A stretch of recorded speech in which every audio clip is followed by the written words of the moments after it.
Our theme park. Every Friday we draw another name. You have till noon the following Monday to email us or call us to claim your fabulous prize. Who's got one? Ashley's seen him in concert, but it wasn't when he was lead singer of Hootie and the Blowfish. Nope, he was a country singer.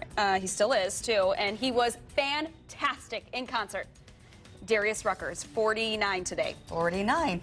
Dennis Rodman, 54 years old now, and as you know, all roads lead back to... Vampires. And this is a big one for the Twihard Nation. Yes, Edward Cullen. Robert Pattinson, the actor, he's turned 29 years old today. It's a big day for Christine, too. 29. Holy moly, I'm surprised you're even at work. Stop it. Today's National Apple Pie Day. This was a big day for you, Christine, back in 1950. That was pretty big. Yeah, this is, I would suspect this is at least as big, if not bigger. Newsflash, I love my food. Didn't know if you all knew that. 1950 on this date, the Diners Club issued the first credit cards. Oh. Credit cards. Thus, First ones came out today, baby, 1950. helping us all buy shoes and purses. I believe Diners Club still exists. People don't use those cards much anymore. Those were the first ones issued. Well, on this that's a big day. In 1994, Johnny Carson made his last television appearance. You know, he was a recluse in his later years. His final television appearance, strangely, was not on The Tonight Show. It was on The Late Show with David Letterman. Last time he appeared on TV. Right. There's a really good Netflix, by the way, offering on the entire life of Johnny Carson. I highly recommend watching it. He was the man. 1958 on this date, Ben Carlin became the first and only person, if you ever want to break a world record, this is the one to break, because only one person has ever done this. In 1958, he became the first and only person to circumnavigate the world by amphibious vehicle, meaning kind of like a duck. Yeah. You know those ducks?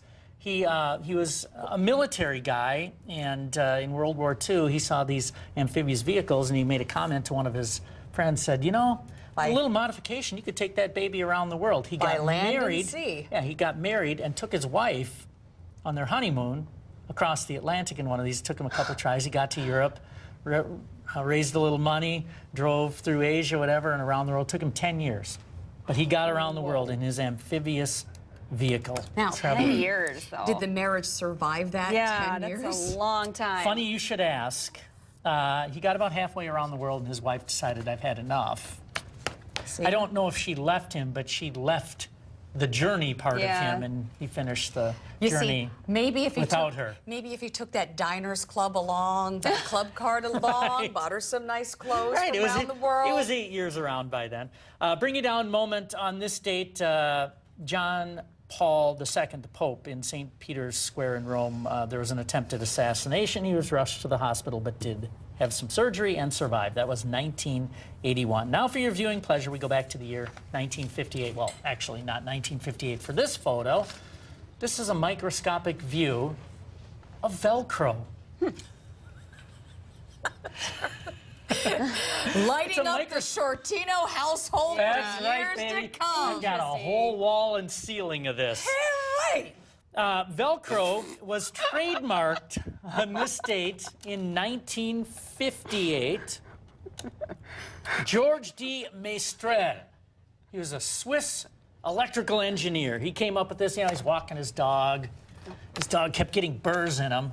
He was curious. He said, why are these burrs sticking to my dog? So he took them and looked in a microscope at how they worked, these burrs, and they had little hooks on them.